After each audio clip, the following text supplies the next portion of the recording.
안녕하세요. 저는 사기 결혼 당한 후 독신주의로 마음을 다잡고 사는 50대 여성입니다. 그래도 나름 나이 50대까지 살아오면서 착실하고 남 부끄러운 짓 안 하고 살았다고 생각했어요. 부모님이 돌아가셨을 때 말고는 제 인생에 고비라곤 없었습니다. 그저 이대로만 살다가 편하게 눈 감을 수 있다면 그야말로 금상첨화를 누리다 가는 거라고 여겼어요. 이전 시대가 더 힘들었네. 요즘 시대가 더 고난하네. 그런 불필요한 논쟁이 무슨 소용인가 싶어요. 사실상 다 맞는 말이거든요. 안 힘든 세상은 그 어떤 때에도 없었습니다. 그래서 제가 무난하고 순탄하게 살아온 것이 금상첨화라고 얘기를 한 거예요. 돈 많다고, 직업 좋다고, 마냥 좋은 일만 팡팡 터지리라 생각지 않거든요. 그런데 제가 하필 늦은 나이에 돌부리에 걸려 넘어지고 말았지 뭡니까? 어디 가서 때 나이에 사기당했다고 하면 솔직히 쪽팔립니다. 심지어 결혼 사기를 당했잖아요. 그 일이 있고 저 아무한테도 얘기를 한 적이 없어요. 그냥 왜 갈라섰냐고 물어보는 사람이 있으면 일일이 말하기도 피곤하고 민망해서 그저 성격 차이라고만 해버립니다. 그래서 저 처음으로 여기다가 제 이야기를 써봐요. 용기 내서 말씀드리는 건데 부디 이 사연이 끝날 때쯤엔 제 마음도 편해졌으면 좋겠네요. 결혼을 하기 전까지는 그동안 제 인생에 결혼이란 삶이 없을 거라고 생각했어요. 그런데 다 늦은 제 나이에 한 줄기 빛처럼 찾아온 남자가 있었고 그 사람 덕분에 저는 처음으로 웨딩드레스를 입어봤습니다. 비록 결혼이 늦었지만 그래도 노후는 사랑하는 사람과 해보지 못한 추억을 쌓으면서 단란하게 살 수 있겠구나 기대를 많이 했었어요. 그렇게 인생 최대의 행복을 누릴 생각에 기분이 들떠있던 제가 결혼하고 난 후 바로 한 달 만에 이혼을 하게 될 줄 누가 알았겠습니까? 저는 조선소 주변에서 작은 호프집을 하던 사장입니다. 조선소 사람들이 퇴근하고 자주 찾는 가게라 매출이 잘 유지되는 편이었어요. 그곳이 오지랑 다름없는 곳이라서 젊은 사람들은 그저 집 일만 강제로 할 수밖에 없는 위치에 있었죠. 그렇다 보니 제 호프집은 저녁 시간에 많이 붐볐습니다. 거기서 남편을 만나 제 인생에 없을 줄 알았던 연애를 하게 된 거예요. 놀랍겠지만 저는 30대 연애를 마지막으로 10년 넘게나 남자를 못 만나봤습니다. 그래서 남편을 만나 차곡차곡 쌓아가는 설렘이 너무 오랜만이었고 그 때문에 더 눈이 멀어버렸던 것 같아요. 제 기준에선 그래요. 콩깍지가 제대로 쓸 수밖에 없었죠. 저도 또한 그 오지 같은 곳에 친구 한 명 없었고 일하는 것 아니면 집에서 혼자 적적하게 보냈으니까 애인의 존재는 제게 삶의 원동력을 주었어요. 그래도 그동안 어디 돈 쓸 곳이 없어서 모으기만 했던 돈이 제법 많더라고요. 목돈 묵혀둔 통장이 몇 개 됩니다. 어쨌든 제 남편은 저보다 연하예요. 저는 50대인데 남편은 40대인 정정한 사람이었죠. 처음엔 그런 사람이 같은 또래를 만나지 않고 왜 나한테 관심을 보였을까 궁금하긴 했어요. 그런데 남편이 알아서 말해주길 제가 50대로 안 보인다고도 했고 또 자기는 마음이 잘 통하기만 하면 여자 나이는 전혀 신경 안 쓰인다고 하더라고요. 제가 여자라는 걸 오랜만에 느끼게 해준 남편의 달콤한 멘트가 제 하루를 통째로 뒤흔들었어요. 남편이랑은 주로 제 호프집에서 데이트를 했습니다. 마땅히 갈 곳도 없고 호프집에서 맥주 한 잔씩 하면서 서로에 대해 묻고 답하는 시간을 갖는 것만으로도 즐거웠어요. 젊은 사람들끼리는 서로의 애정도라든지 과거라든지 하는 일이나 관심사 같은 걸 묻곤 한다는데 저희는 그런 시절 다 넘겨온 어른이잖아요. 그래서 경제 얘기나 정치 얘기, 관심사는 당연히 필수 질문이었고 세상 다 산 사람처럼 주로 인생살이에 대해 대화를 나눴습니다. 그렇다 보니 서로의 형편이나 수익에 관련해서도 투명하게 얘기를 하게 되었습니다. 조선소 남자들 돈 많이 쓰잖아요. 입지도 괜찮아서 매출이 장난 아닐 것 같은데 노후 걱정은 안 해도 되겠어요. 어디 주식이나 투자 같은 건 안 해요? 아유, 그런 건 겁이 많아서 쳐다도 못 봐요. 무식하게 돈 모으는 것만 할 줄 알지. 아무래도 이 주변에서 돈 쓸 데가 우리 가게밖에 없으니까 저도 득보는 게 있긴 하네요. 게다가 제가 친구가 없잖아요. 모으기만 하고 쓰질 않으니까 생각보다 돈 모으는 게 쉽더라고요. 당시엔 제가 몰라도 너무 몰라서 남편이 묻는 대로 순수하게 답했던 게 한심스러울 뿐이네요. 남편은 그 뒤로도 제 주머니 형편에 대해서 많이 언급했었습니다. 항상 제 가게 매출에 신경을 써줬고 마치 남편이 투잡을 하는 것처럼 조선조와 호프집을 번갈아가며 도와줬어요. 그러면서도 다소 허술한 제 경제관념까지 친히 주의를 주면서 여자 혼자 돈 많이 쥐고 있으면 무슨 일 날지 모른다고 늘 정신 바짝 차리며 살게 해주었습니다. 남편을 만나기 전까지는 솔직히 제가 가게 계산대를 허술하게 관리하긴 했거든요. 직원 안 쓰고 저 혼자 일을 하는 호프집이었다 보니 계산대를 비우고 여기저기 쏘다니는 경우가 많았어요. 그럼에도 돈 안 사고 한 번 안 나서 제가 더 마음 놓고 계산대를 내버려 두었습니다. 그런데 남편의 경고를 듣다 보니 그게 꽤 일리가 있었고 어쩌면 점주 입장에선 당연히 신경 써야 되는 부분이잖아요. 그동안 제가 사장으로서 잘해왔다기보단 늘 운이 따랐었기 때문에 범죄 사고 없이 끌고 왔다는 생각이 들었어요. 그래서 남편이 조언을 해준 뒤부터는 돈통을 정말 열심히 관리했고 웬만하면 계산대를 비우지 않았습니다. 비우더라도 계산대로 항상 신경을 두고서 일을 했어요. 그러면 남편이 퇴근하고 호프집으로 출근하면서 항상 잘했다고 칭찬을 해줍니다. 때인 분들은 아실 거예요. 나이를 그렇게까지 먹으면서 사실 누구한테 칭찬을 해본 적은 있어도 칭찬을 받는 건 까마득하게 오래되었을 나이잖아요. 저도 마찬가지였습니다. 남편이 저더러 허투루 안 살고 돈 착실하게 모은 게 멋있다고 칭찬을 해줄 때도 많은 도파민이 분출되었어요. 노후 준비 다 되어 있고 자기 일 열심히 하고 예쁘기까지 한 여잔데 도대체 왜 여태 솔로였을까? 아무래도 나랑 만나라고 하늘이 점지해줬나 봐요. 저더러 선희 씨 남은 세월 든든하게 지켜주라고 선희 씨를 혼자 둔 것 같은데요. 그땐 정말 남편이 오로지 제 걱정뿐이라 생각하고만 있었습니다. 또 이건 이제야 말씀드리는 건데 남편한테는 이혼 경력이 있어요. 전처가 바람을 피우는 바람에 소송에서 갈라서게 되었다고 했습니다. 그런 상처를 가지고 있는 사람이라 그런지 한 번씩 저보고 전처랑 너무 다른 사람이라서 좋다고도 하더군요. 제 나이면 솔직히 초혼인 남자 만나기 힘들지 않습니까? 남편이 한 번 갔다 온 사람이라고 해서 그게 제 마음에 걸림돌이가 되지는 않았어요.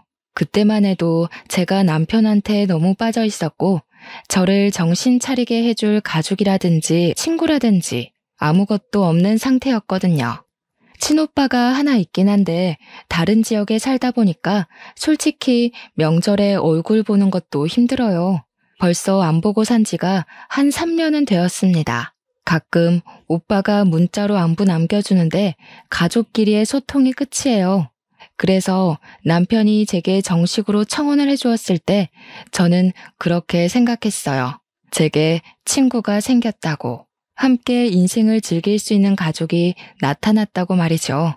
단순할지도 모를 청혼이 제게는 그런 여러 가지의 의미를 심어주었습니다. 저는 남편의 그런 뜨거운 마음이 고마웠고 이제 그만 외롭지 않게 사랑받고 살고 싶어서 남편의 청혼을 한 번에 응답했던 겁니다. 남편의 시부모는 돌아가신 데다가 외동이라서 인사드릴 어른이 없다고 했어요. 저도 부모님은 일찍 돌아가셨고 오빠만 있으니까 오빠한테만 인사를 시켜주려고 했습니다. 아마 오빠가 놀랄 거예요. 연락 뜸하다가 갑자기 결혼을 한다고 하면요. 그래도 제가 혼자 지내는 걸 걱정한 오빠는 저의 결혼을 환영해 줄 거라고 믿었습니다. 그런데 문제는 남편이 오빠 만나는 것 자체를 곤란해 하더라고요. 저더러 그냥 양가 인사 없이 결혼하면 안 되겠냐고 하는 거 아니겠어요? 그래도 결혼은 제법 큰 행사인데 친오빠 모르게 한다는 건 좀 그렇지 않을까요? 나도 오빠랑 엄청 오랜만에 만나는 거라 어색하긴 매한가지예요. 하룻밤 자고 오는 것도 아니고 잠깐 인사만 하는 건데 안 되겠어요? 그 말도 맞긴 해요.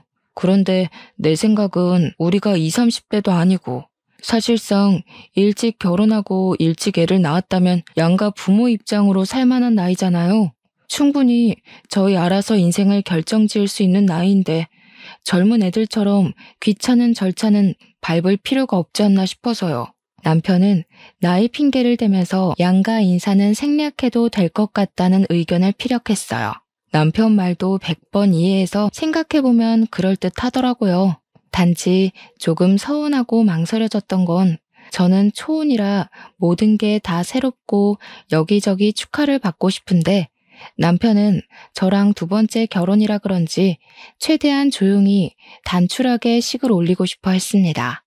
웬만하면 남편 의견을 존중해 주는데 이 문제만큼은 고민 많이 되었어요. 그래도 어쩌겠어요. 생각해보면 남편한테는 두 번째 결혼식이라서 주위 사람들에게 또다시 청첩장을 보내기가 민망할 거 아닙니까? 최대한 남편의 입장을 이해해 보려고 노력했고 시간이 가다 보니 정말로 이해가 되더군요. 그래서 저희는 필요한 사람들만 불러서 저희끼리 작게 식을 올리기로 결정했어요. 결혼식 하나 거창하게 안 한다고 저랑 남편의 사이가 달라지는 건 아니잖아요. 스몰 웨딩이라 하더라도 저는 웨딩드레스를 입을 거고 남편 손을 잡을 거고 남편과 부부가 될 거니까요. 필요한 사람들만 결혼식에 부른다고 하면 결국 저희 오빠한테도 결혼 사실을 알리긴 해야 되지 않습니까? 상견례의 목적이 아닌 청첩장을 덜컥 보내야 하는 상황인데 막상 연락을 하려고 하니까 제가 하나 걱정되는 게 있더라고요. 저희 오빠 성격이 조금 불같다는 겁니다. 젊을 때 운동을 하던 사람이었던지라 힘쓰는 것에는 세상에 무서운 게 없는 사람이에요. 그리고 또 가까울수록 서로 지킬 건 지켜야 하는 사람이고 초면이더라도 예의 없는 건 못 참은 사람이죠. 항상 오빠가 제게 먼저 연락을 줬지 제가 하는 경우는 잘 없었거든요. 그런데 이번에는 제가 먼저 그것도 결혼 문제로 연락을 했는데요. 오빠한테 나 결혼한다고 문자만 살짝 넣었습니다. 역시 오빠한테 바로 전화가 오더라고요.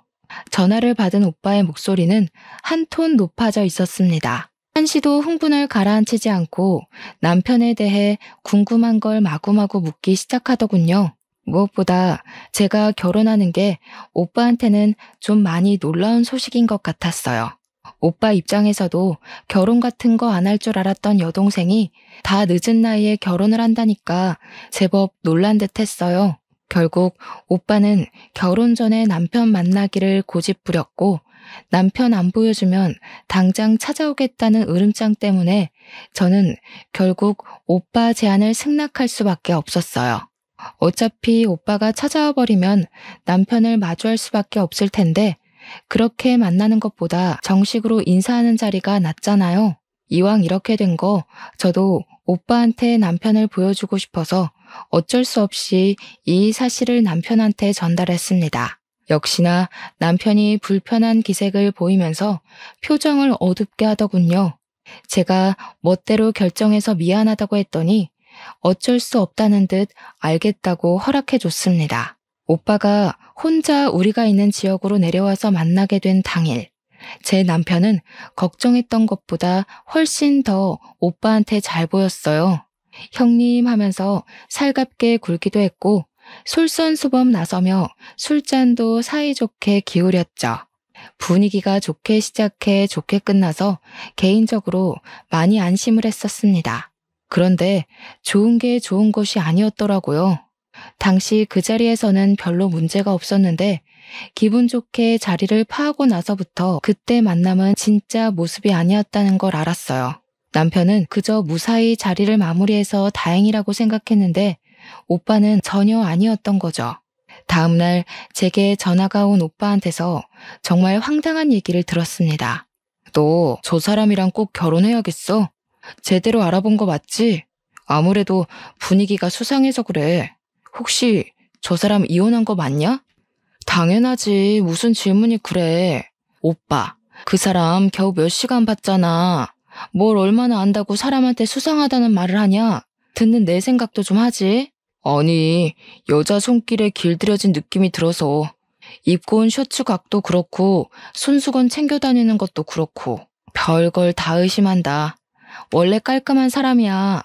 나 오빠한테 결혼 허락받으려고 그 사람 소개해준 거 아니야. 우리 이미 결혼하기로 약속했고 날짜까지 잡았어. 나도 나이 먹은 어른이니까 이제부턴 내가 알아서 할게. 당시만 해도 저는 오빠가 남편에 대해 괜히 예민하게 돌려 생각한다고 봤어요. 세상에 완벽한 사람이 어딨겠어요?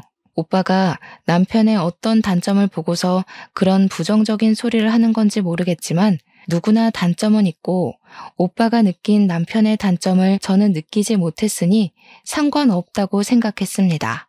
설령 남편에게 정말 단점이 있더라도 제게는 그게 단점이 아닐 수 있는 거잖아요. 나이를 먹으니까 남의 조언 듣는 것도 쉽지가 않더라고요. 제 인생 제가 책임질 수 있다고 생각했고 제 마음대로 해도 될 만한 나이라고 자만했던 게 아직도 후회스럽습니다. 그렇게 저랑 남편이 결혼식 날짜까지 향해 가는데 아무런 문제가 없었어요. 제가 결혼이 정말로 하고 싶었기 때문에 주위에서 주는 징조들을 눈 닫고 귀 닫고 그냥 모른 채 한 것도 있었을 겁니다. 그리고 드디어 다가온 결혼식 전날 밤. 한참 설레서 잠자리에 들기 직전까지 얼굴을 가꾸고 있었는데요. 오빠한테서 또 전화가 오는 거 아니겠습니까? 어딘가 모르게 받기가 꺼려졌지만 내일 친오빠도 하객으로 와야 하기 때문에 일단 전화를 받았어요. 그런데 오빠가 갑자기 올케 바꿔준다고 하면서 전화를 돌리는 거 아니겠습니까? 아가씨, 그 남자 혼전 순결에다 10시까지 통금 지킨다면서요. 혹시 그 남자 집에는 가봤어요? 신발장이나 욕실 같은 데도 확인했고요. 집에는 안 가봤죠. 조선소에서는 우리 집이 더 가깝고 우리 집에서 만나면 되니까요. 그리고 워낙 철저하고 계획을 잘 지키는 사람이라서 11시 취침 시간을 꼭 지키는 사람이거든요. 그런 사생활도 존중 안 해주고 어떻게 결혼하겠어요? 저 51살이에요, 언니. 아이고, 이를 어째. 당연히 남자 집을 가봤어야죠. 그분이 이혼까지 했다면서요. 보통 그러면 전처가 드나드는 흔적이 남아있을 수도 있어요. 내일 당장 결혼하는 사람한테 이런 소리 하기 미안한데 이혼남은 사전 조사를 꼼꼼하게 해야 돼요. 저 지금 기분 나쁘려고 하거든요. 미안한 거 알면 그런 무례한 소리를 하지 마세요. 제 신랑이 그렇게 마음에 안 드시면 그냥 내일 오지 말던가요. 계속 꺼림칙하다고 얘기를 하는 그들에게 오히려 내가 더 기분이 상해서 전화를 끊어버렸습니다. 결혼식 전날인데도 제 결혼에 부정적인 말만 해대는 오빠랑 올케 언니가 좋게 보일 수가 없지 않습니까? 그래서 친오빠랑 올케 언니가 제 결혼식에 오는 건 기대를 안 했어요. 그런데 의외로 축하해주러 와줬더라고요. 저는 그렇게 결혼식을 올렸고 하객들에게 감사 인사를 전한 뒤 신혼여행을 떠났습니다. 신혼여행은 남편의 추천으로 몰디브로 갔어요. 날 밝은 시간부터 어둑해질 때까지 정말 즐겁게 놀았습니다. 그리고 야밤이 되었을 때 이제 그만 호텔방으로 돌아가려고 했는데 남편이 갑자기 보기 좋은 전망대가 하나 있다고 거기 들렸다가 돌아가자는 겁니다. 저희가 같이 계획한 코스에는 없는 장소라서 그냥 남편만 믿고 따라갔어요.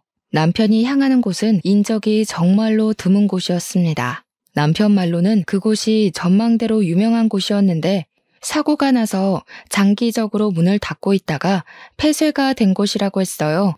그래서 그런지 가로등도 설치가 안 되어 있더라고요. 조금 무서웠는데 남편이 도착했다는 곳에서 걸음을 멈추자 엄청난 야경을 한눈에 볼 수 있었습니다. 우리나라 야경도 전망 좋은 곳에서 보면 참 예쁘던데 몰디브는 또 몰디브만의 느낌이 살아서 예쁘더라고요. 여기까지의 느낌은 저를 위해 전망대 코스를 준비해준 남편 배려에 대한 보답입니다. 즉, 남편 말대로 야경은 참 예뻤지만 솔직히 제 기준에서 끝내줄 만큼인지는 잘 모르겠다는 뜻이에요. 하지만 그것 또한 저와 남편이 다른 점이라고 생각하고 남편의 감성을 이해해주며 호응을 보였어요. 그때 남편이 커피 좀 사오겠다며 기다리고 있으라 하더군요. 저는 너무 어둡고 무서워서 같이 가자고 했는데요. 오늘 나 때문에 많이 걸었잖아. 여기도 굳이 안 와도 되는 건데 내가 고집 부려서 온 거니까 자기 고생 안 시키고 싶어. 조금만 기다려줘. 여기 건물 뒤에 카페 하나 있거든. 금방 다녀올게. 10분이면 돼. 그렇게 뛰어가 버린 남편은 다시 돌아오지 않았고 저는 그 길로 타국에서 남편을 잃게 되는 극한의 상황에 처하고 맙니다. 남편이 자리를 뜨고 한 1분 지났을까요? 아무도 없는 곳에 웬 파키스탄 외국인들이 나타났어요. 총 3명이었는데 그 남성들은 어기적거리며 제게 다가오더니 순식간에 저를 잡아 끌었습니다. 제가 최선을 다해 반항했지만 남자 힘은 이길 수가 없었어요. 소리를 질러도 주위에 인적이 없으니까 도움을 청하지도 못했습니다. 곧 돌아오겠다던 남편을 부르며 비명을 질렀지만 남편은 전혀 나타날 기미가 안 보였고 저는 그 상태로 미리 대기된 차량으로 끌려갔어요. 속수무책으로 끌려가더라도 사람이 본능적으로 목숨에 위협이 생기면 말도 안 되는 힘이 나오지 않습니까? 그 순간 제가 그랬던 것 같아요. 친오빠가 그런 말을 한 적이 있어요. 호랑이 굴에 들어가도 정신만 차리면 살 수 있다고요. 그 위험한 상황에서 생각나는 건 우리 친오빠밖에 없었습니다. 오빠 말대로 정신을 차리고 보니 도망칠 수 있을 만큼 수두룩한 허점들이 보였어요. 아마 제가 여자라서 대강대강 잡고 있어도 괜찮다고 생각했나 봅니다. 그래서 저는 어릴 적 오빠한테 배웠던 호신술로 그들을 제압해보려고 했지만 그런 상황에서 호신술 같은 게 어디 바로바로 생각이 났겠습니까? 그냥 제 식대로 발등을 밟고 팔을 깨물고 들고 있던 가방으로 두들겨 패고 던져준 뒤에야 도망을 칠 수 있었어요.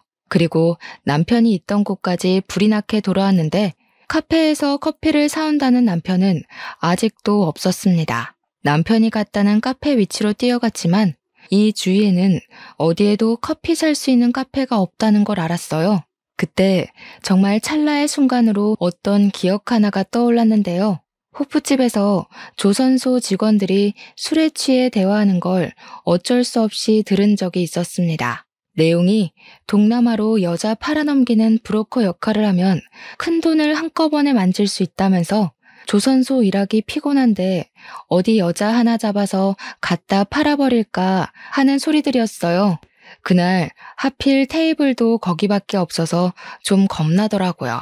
그래서 남편한테 퇴근하면 빨리 와달라고 연락을 했던 기억이 납니다. 왜 하필 이런 위험한 순간에서 그런 기억이 떠올랐는지 모르겠지만 남편이 혹시 나를 그렇게 만들려던 건 아닌가 싶은 생각도 찰나에 했어요. 하지만 금세 아니라고 부정을 해버렸죠. 남편과 함께 만들어온 추억들을 생각하면 절대 거짓일 수 없을 만큼 서로 행복했고 진심이었거든요. 일단 저는 그곳에서 벗어나기 위해 뛰고 또 뛰었습니다. 올 때는 남편이랑 같이 있어서 분위기 있고 좋던 거리가 순식간에 공포로 뒤덮인 순간이었어요. 학교 다닐 때 체력 검사 시간에 뛰어본 것 말고는 달린 기억이 없던 저는 죽을 듯이 뛰어서 그 외국인으로부터 벗어날 수 있었고 드디어 인적 보이는 곳에 가 전화를 걸 수 있었습니다. 그런데 남편 전화번호가 갑자기 생각 안 나더라고요. 그래서 오빠한테 전화를 걸었어요. 오빠는 제가 미운 말을 해도 하나밖에 없는 가족이라고 항상 저를 걱정하고 챙겨주는 사람이에요. 역시나 제 전화라면 컬러링도 안 가서 신호음이 끊기게 해주었죠. 제가 남편을 잃어버렸다고 좀 전까지 있었던 상황을 설명했더니 오빠가 바로 언성을 높였습니다. 어쩐지 그 새끼 수상하다 했어. 분명 그 새끼가 꾸민 짓일 거야. 진작에 사고 날 거라고 생각은 했는데 미치지 않고서야 이런 식으로 일을 벌인다고? 그 새끼 잡히면 내가 아주 그냥 일단 지금 바로 출발할 테니까 가까운 경찰서 가 있어. 여기가 어디 먼 거리의 한국 지역도 아니고 무려 하루가 걸리는 거리를 날아와야 하는 몰디브인데 다짜고짜 당장 오겠다는 오빠를 말리려고 했습니다. 그렇지만 제가 아까 외국인 남성들한테서 벗어나느라 가방을 냅다 던져주고 오는 바람에 자긴 돈이 없어서 오빠가 필요했어요. 그래서 저는 물어물어 경찰서를 찾았고 양해를 구해 거기서 친오빠에게 주소 문자를 남겼습니다. 친오빠는 하루가 지난 뒤에야 제가 있는 경찰서까지 도착을 했고 올케 언니는 애 때문에 같이 동행하지 못했다고 했어요. 그때까지도 저는 남편을 만나지 못했습니다. 남편의 번호를 아는 오빠가 비행기 타기 전에 남편한테 전화를 걸었다는데 전화가 계속 안 받았다고 했어요. 얼마 안 있다가는 아예 전화가 꺼졌대요. 아무래도 지금 벌어진 모든 상황이 고의적인 게 맞는다고 생각한 오빠는 제 남편이 사기꾼 같다는 의심에 확신을 더했습니다. 하지만 바보 같던 저는 제 눈으로 확인하기 전까지 남편의 짓이라는 걸 믿을 수가 없었어요. 어떻게 신혼여행 때 괴한의 습격을 받고 남편을 잃어서 경찰서에서 첫날 밤을 보내는 경험을 몰래카메라로 꾸미겠어요? 제 남편은 그럴 사람이 아니었고 매 순간 자기보다 저를 더 우선순위에 둔 사람이었기에 그냥 제가 운이 안 좋았을 뿐이라고 생각했어요. 오빠 덕분에 한국으로 무사 귀환한 저는 그제야 남편한테 전화를 걸어볼 수 있었습니다. 그런데 친오빠가 꺼져 있다고 한 순간부터 계속 폰이 꺼져 있었고 며칠 뒤에 신호가 가기 시작했을 땐 웬 모르는 사람이 받았습니다. 전화번호를 바꾼 것 같더라고요. 그제야 저는 친오빠 말대로 제가 사기를 당했다는 걸 받아들였어요. 그때가 무려 결혼식을 올린 지 한 달 후였습니다. 그 한 달이 지날 동안은 최대한 남편을 믿으려고 애썼습니다. 혹시 위험에 처한 건 아닐까? 내가 도와주지 못하고 혼자 한국에 와버린 건 아닌가 하고요. 그런데 그건 그냥 제가 콩깍지가 덜 벗겨졌기 때문이었고 한심하게 미련이 남아있었기 때문이었어요. 저랑 남편은 신혼집도 구하지 않았습니다. 제가 살던 집이 3룸이었는데 조선소랑 가까워서 거기서 신혼을 차리기로 했었거든요. 그래서 미리 남편이 제 집에 들어와 같이 동거를 하고 있었어요. 그런데 이젠 남편은 없고 남편의 집만 덩그러니 제 옆에 남은 거였죠. 나중에 생각해보니 신혼집을 구하지 않은 것도 다 이유가 있었던 거예요. 저를 갖다 팔아버릴 생각을 했으니까 우리 공동 소유의 재산물은 하나도 만들지 않은 거였어요. 사기를 당했다니. 뒤늦게 닥쳐온 상실감과 배신감이 치밀어 올라 남편의 짐을 미친 듯이 잡아 던져버렸습니다. 옷을 발기발기 찢고 밟고 미친 사람처럼 소리를 지르기도 하다가 결국 눈물을 터뜨렸어요. 그 순간 제 무릎이 닿는 곳 밑으로 몰디브 여행 팸플릿이 깔려있는 게 보이더라고요. 제게는 악몽이 되어버린 몰디브를 생각하니 다시 화가 치밀어 올라서 그걸 찢어버리려고 했습니다. 그런데 팸플릿 사이에 다른 종이가 하나 끼워져 있더라고요. 그걸 자세히 봤더니 세상에나 거기서 제가 본 게 뭔 줄 아십니까? 제가 알고 있는 정보와는 다른 몰디브의 호텔 주소와 사진, 관광 명소, 몰디브에서 한국까지 왕복 시간 등이 남편 필기체로 정리가 된 종이었습니다. 여기서 제가 충격받았던 요점은 제가 알고 있는 정보와 다르다는 거예요. 남편이 찾아놓은 정보들은 저와 남편이 갔던 곳도 아니었고 예약했던 호텔도 아니었습니다. 항공편 승차 시간은 똑같았으나 거기 적힌 티켓 가격은 1인의 몫이었어요. 이때만 해도 남편이 제게 얼마나 더한 밑바닥을 보여주게 될지는 감히 상상도 못했어요. 그 사이 실종 신고해놨던 경찰한테서 연락이 와 더는 다른 생각을 못했던 것도 있었습니다. 저는 오빠한테 따로 연락을 해서 당장 경찰서를 찾았습니다. 일단 남편이 한국에서 발견되었다는 것은 제게 큰 배신을 일으켰고, 남편을 오랜만에 다시 보게 된다는 생각은 저를 두렵게 만들었습니다. 이런저런 생각들이 상충해서 그냥 너무 복잡한 심경이었어요. 그렇게 경찰서에 도착했더니 정말로 익숙한 뒤태가 저를 기다리고 있더라고요. 한 달 만에 본 남편은 저의 바람과 다르게 너무 멀끔하고 멀쩡한 차림새로 있었습니다. 오빠는 남편을 보자마자 멱살을 잡았고 밑도 끝도 없이 주먹을 날려버렸습니다. 오빠가 나이 들었다고 해도 여전히 파워가 장난 아니라서 진정으로 주먹을 맞는다면 이빨이 나갈 수도 있거든요. 저와 경찰서 사람들은 흥분한 오빠를 겨우겨우 말렸습니다. 하지만 오빠는 여전히 남편의 멱살을 잡고 있었죠. 이 사기꾼 새끼야, 나이 처먹고 할 짓이 그렇게 없었냐? 감히 내 착한 동생을 건드려? 내 눈에 걸린 이상 넌 이제 죽은 목숨이야. 오늘 이 자리에서 제사 치를 줄 알아. 오빠가 맹수처럼 으르렁거리는 걸 경찰 3명 급하게 와서 다시 붙들었습니다. 우리 오빠가 체격이 좀 좋은데다가 저랑은 6살 차이가 나는데요. 부모님이 일찍 죽고 저를 자식처럼 키웠기에 저를 건드는 사람들한테는 더 물불 안 가렸어요. 오빠가 한번 화나면 스스로 화가 풀릴 때까지 아무도 말릴 수가 없지만 이제는 말리고 싶지도 않았습니다. 그건 그렇고 저도 남편한테 가서 대체 이게 어떻게 된 거냐고 소리를 빽 질렀어요. 사기꾼 놈이 뭐라고 짓거리나 들어보고 싶었습니다. 한 달 만에 나타난 사람이 때깔 한번 좋다. 몰디브에 나 갖다 팔고 돈 받을 계획이었어. 처음부터 그럴 목적으로 나한테 접근했던 거냐? 내가 그때 얼마나 무서웠는지 알아? 나 죽을 뻔했다고. 진짜로 당신이 다 꾸민 짓인 거야? 당신 사기꾼이었어? 대체 왜? 남편은 그저 묵묵부답으로 일관하며 이 상황이 짜증난다는 표정만 하고 있었습니다. 제가 알던 다정한 남편과는 분위기부터가 완전히 달라서 저는 이미 거기서부터 충격을 먹어버렸어요. 남편이 입을 열고 변명이라도 할 때까지 계속 원망하면서 멱살을 잡고 똑바로 말해보라며 소리를 쳤습니다. 그런데 제가 따져야 될 건 당장 그 문제가 아니더라고요. 남편의 옷이 구겨질 만큼 멱살에 힘을 주고 있는데 그 순간 저를 밀쳐내며 제 남편 앞을 가로막는 여자가 있었습니다. 처음 보는 그 여자가 하는 말 때문에 제 일은 단순 사기 결혼으로만 끝낼 수 없단 걸 알았어요.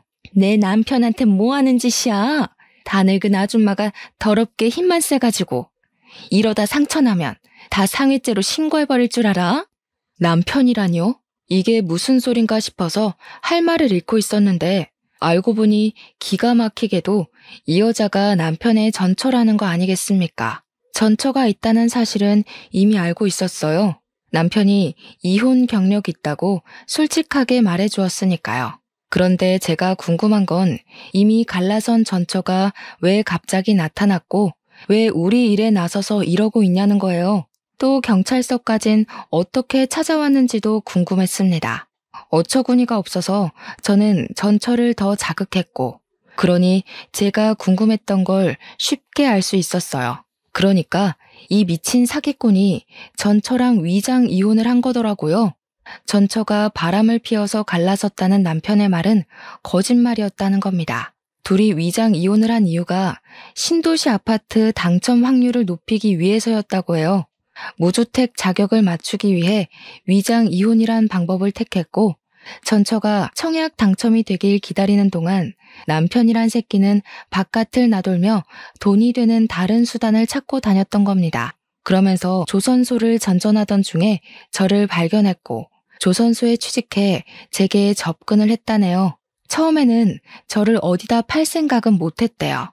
그냥 제 돈을 훔칠 생각이었다고만 했습니다. 그런데 제가 지난번 브로커 얘기를 하는 테이블 때문에 무서우니까 남편한테 퇴근하면 바로 오라고 한 적 있었다고 했잖아요. 그 얘기를 듣고 저를 팔 생각을 했다는 거 아니겠습니까? 그래서 남편이 저랑 혼인신고는 안 하고 결혼식만 올렸던 거고 일부러 사람도 초청 안 했고 다음날 해외에다 돈 받고 팔아버린 거래요.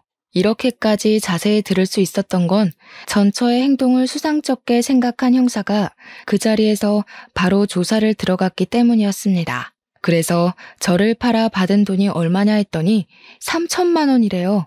그런데 제가 도망을 치는 바람에 남편은 졸지에 돈만 떼먹은 도둑놈이 되어서 한국 귀환하자마자 도망자 신세로 돌아다녔다 했습니다. 사채한테 쫓기는 사람은 봤어도 외국인 집단에게 쫓기는 사람은 또 처음 봤네요.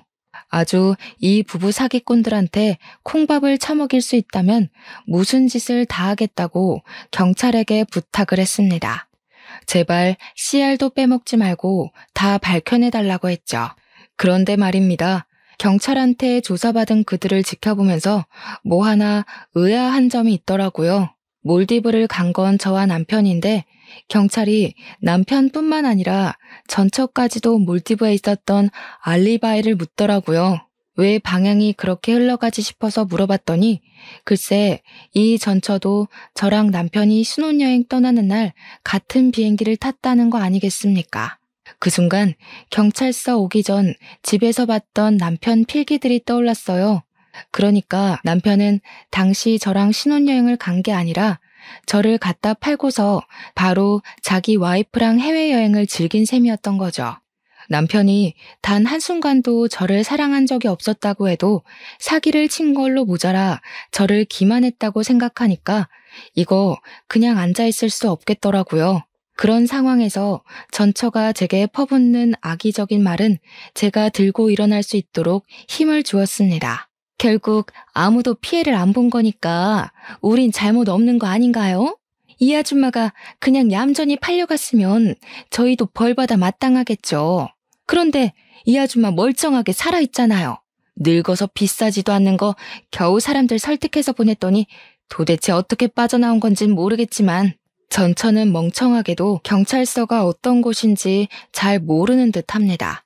그렇지 않고서야 정말로 자기 남편을 위한다면 그렇게 자기 죄를 알아서 자백하고 있을 순 없겠죠. 남편이 뒤늦게 전처의 입을 막는 바람에 전처도 뭐가 잘못된 건가 싶어 눈치를 보더라고요. 저는 그렇게 주위 눈치를 보는 전처의 머리채를 잡고 반대 손으로 따귀를 날렸습니다. 너희들 수준 떨어지는 짓은 우리나라 법이 알아서 처리해 줄 거니까 상관없는데 나보다 더 자글자글한 년한테 아줌마 소리 듣는 건 좀 거슬려서 말이야. 민증 안 보여줬으면 언니라고 부를 뻔했어요. 혹시 애를 낳아서 이렇게 폭삭 사가버렸나? 아, 애 없죠? 차라리 애 때문에 세월 맞았다고 하는 게 덜 쪽팔리겠네. 오빠는 행패를 너무 심하게 부려서 경찰서 밖으로 쫓겨났는데 그 상황에서 저 혼자 그들을 대응하고 있느라 솔직히 좀 겁나는 것도 있었습니다. 그럼에도 이 연놈들을 망가뜨리고 싶다는 일념 하나로 버티고 있었어요. 제가 전처의 뺨을 날려버리니까 저를 쳐다도 안 보던 남편이 눈에 쌍심지를 켜고 제게 소리를 쳤습니다. 이 여자가 감히 누굴 때려? 미쳤어? 늙으려면 곱게 늙을 것이지 개념이 없냐? 그렇게 억울하고 분하면 내가 던진 미끼에 걸리지를 말았어야지. 당신이 무능해서 속아 넘어간 걸 이제 와서 누구한테 화풀이야? 아, 이제 들으니까 확실히 단념하게 되더라고요. 저는 남편한테 그저 갖다 팔아야 되는 물건뿐이었던 거예요. 더 참지 못한 저는 남편을 쳐버렸어요. 우리 오빠가 체격이 좋다고 했잖아요. 왕년에 레슬링 선수로 뛰었고 한때 관장도 했던 사람입니다. 제가 한창 젊을 때는 오빠한테 한 번씩 운동을 배웠는데요. 그때만큼은 아니지만 젊을 때 미리 몸을 만들어놔서 아줌마 나이가 되었어도 운동신경 하나는 좋았습니다. 그러니 고작 여자 발차기 한 방에 남편이 구부러졌겠죠. 그리고 그때 제게 또 덤벼드는 전처의 머리를 잡았어요. 그러자 전처가 그대로 넘어져 버리더군요. 그리고 저는 손을 털며 한마디 해주었죠. 궁상 맞은 네 남편 끼고 살려면 그쪽 꼴 간수도 잘해야겠어. 저 사기꾼이 나더러 뭘 아는지 알아? 자기는 뱃살 흘러내리고 팔뚝 처지는 여자 구역질 난다고 전에 만난 여자가 딱 그런 몸인데 매일 보긴 힘들었다고 하더라. 아무래도 그쪽 얘기 같은데 딴 데 안 팔려가려면 몸 관리 좀 해. 제가 발끝으로 전처 뱃살을 건드리고 팔뚝을 툭툭 밀자 얼굴 붉어진 전처가 남편을 확 째려봤습니다. 남편은 아니라고 모함이라고 소리쳤는데요. 그래도 팔은 안으로 굽는 건지 전처가 남편의 변명을 믿어주더라고요. 그러면서 제게 쭈글탱이 할망구라고 역정을 냈습니다. 그래서 그쪽은 쭈글탱이 할망구보다 더 할망구 같은 몸뚱어리를 달고 있나? 민낯이 아주 검버섯 투성이네. 사는 게 많이 쪼들리나 봐. 요즘 세상엔 여자가 그쪽처럼 무능하면 폐기물 소리 들어요. 그리고 지금 내 남편하고 감쌀 때가 아니에요. 이제 둘 다 산거지 될 것 같은데 어떡한데? 아이고 애쓴다 애써. 그러면 자기가 장난감 주제였다는 게 좀 위안되나 봐? 어떻게든 우리 남편 뺏고 싶어서 발악하는 것 같은데 꿈도 크시네요. 장난인 줄 아나 보네. 법률상 그쪽들은 이혼 상태 아닌가? 나랑은 사실혼 관계인데 그럼 그쪽은 그냥 불륜녀 꼴 아니겠니? 소송이 되겠지? 너 사랑하는 남편도 소송당해서 위자료 물게 생겼는데 어쩌냐? 게다가 브로커즈까지 자처했잖아. 처벌까지 받겠다? 그래도 저 사기꾼 새끼가 알거지라서 재산 분할은 안 되겠네. 그 정도는 내가 주는 팁이라고 생각해. 제 말에 번뜩 정신 차린 건 전처보다는 남편이었습니다. 남편이 순식간에 순한 표정으로 돌변하더니 전처를 밀치고 제 앞에 무릎을 꿇었어요. 나 진짜 당신한테 진심이었어. 저 여자가 시켜서 어쩔 수 없이 한 거야. 나 그냥 당신이랑 결혼하면 안 될까? 아니지. 우리 아직 혼인 관계잖아. 저 여자랑은 이혼한 상태니까 그냥 갖다 버리면 그만이야. 내가 실수했어. 한 번만 용서해줘, 어? 아, 예. 그런 사람이 아까 전까지 전현 뒤에 숨어서 잘도 모른 척 하세요? 계속 그렇게 비굴하세요. 죽을 때까지 돈에 쫓기다가 눈 감는 게 어떤 기분인지 즐기면서 평생 후회했으면 좋겠네요. 남편이 찌질하게 전처 탓으로 돌리기 시작하자 충격받은 전처가 남편한테 따지기 시작했고 그때부턴 둘만의 불파티였습니다. 저는 경찰서에 있는 김에 소송장들을 써서 바로 제출했고 그 둘이서 파티를 즐기라고 하고 나와버렸어요. 오빠가 어떻게 됐냐고 묻는 소리에 제가 차근차근 잘 처리하고 나왔다고 안심시켜 주었습니다. 그리곤 오빠한테 사과를 했어요. 남자의 눈이 멀어서 가족의 조언을 무시했던 건 명백히 제 잘못이고 제가 못났던 부분인 걸 인정하니까요. 오빠는 그저 괜찮다고만 해주었습니다. 그리고 저더러 조선소 주변은 위험하니까 이제 그만 서울로 오라고 하더군요. 그래서 현재는 서울 부동산을 알아보고 있는 중이에요. 호프집 말고 다른 가게를 해볼까 싶거든요. 저희 올케 언니가 희한하게 칼국수를 기가 막히게 잘해요. 올케 언니 만날 때마다 얻어먹고 오는데 아무래도 장사 마인드 때문인지 이걸로 돈을 벌어보고 싶더라고요. 올케 언니한테 물어보니까 다행히 언니가 긍정적인 답변을 주었습니다. 이번 일로 인해서 오빠 식구들을 오랜만에 보게 되었는데 살다 보니 정말 가족이 최고더라고요.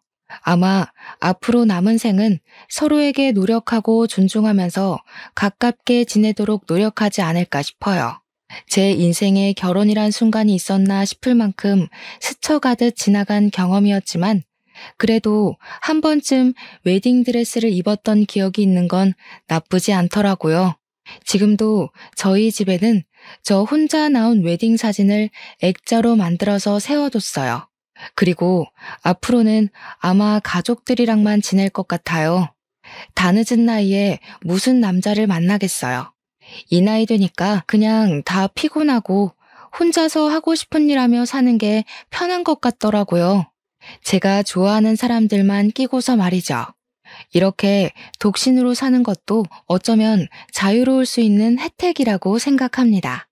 결혼은 의무도 아니고 막중한 책임감이 없다면 실패 확률도 크잖아요. 어디 내놓기 부끄러운 제 사연 잘 들어주셨나요? 저는 여기를 시작이자 마지막으로 그만 이날의 일들을 내다 버리려고 해요. 긴 글 듣느라 고생 많으셨습니다. 늘 만수무강하세요. 끝까지 들어주셔서 감사해요.